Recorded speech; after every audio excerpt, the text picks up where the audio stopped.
What's up guys, Mikul here, and today I'm going to show you about my computer that I built, and also we have to do a motherboard replacement. So, hello? Hi. Hi. There we go. Okay, that's basically my computer right there, except I don't have a graphics card yet, because I will be buying the Strix 2070 graphics card, and that would populate the PCI slot there.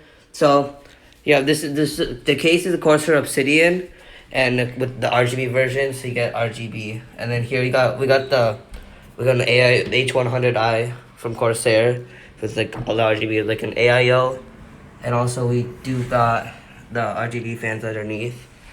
And then we have like 2 sticks of G-Skill, like 2x8, so 16 gigabytes of 3000 RAM. And we got the Prime C390 motherboard, which we'll be replacing because one of our front I/O USB ports it does not work.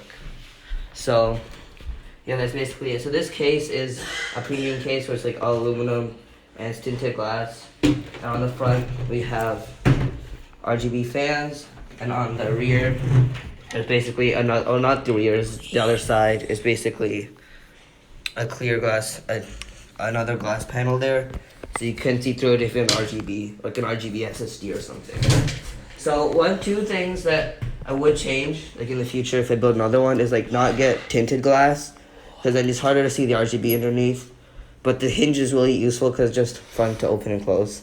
And also get like a Strix motherboard, so it'll be better with Wi-Fi built in, because that's instead of buying a Wi-Fi card if you're moving it. Because we have direct line connection, but it's better if you can move the PC around. So that's basically it, and we're going to be doing the motherboard replacement as in a time lapse.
To motherboard installation, like replacing it. So let's just see if okay. So it turns on Right, we have, let's see, what error is this? Oh, DRM, so everything's working. So now let's test if this USB is working. So, put that in. Okay, the light comes on. Second one. And it comes on. All right. Go! So that's fixed it. Yeah, that was very needed. Okay, so everything looks like it's working. So hopefully this video is being edited on this PC. So thanks for watching this video. Hopefully you enjoyed it. I'll see you in the next one. Let's go!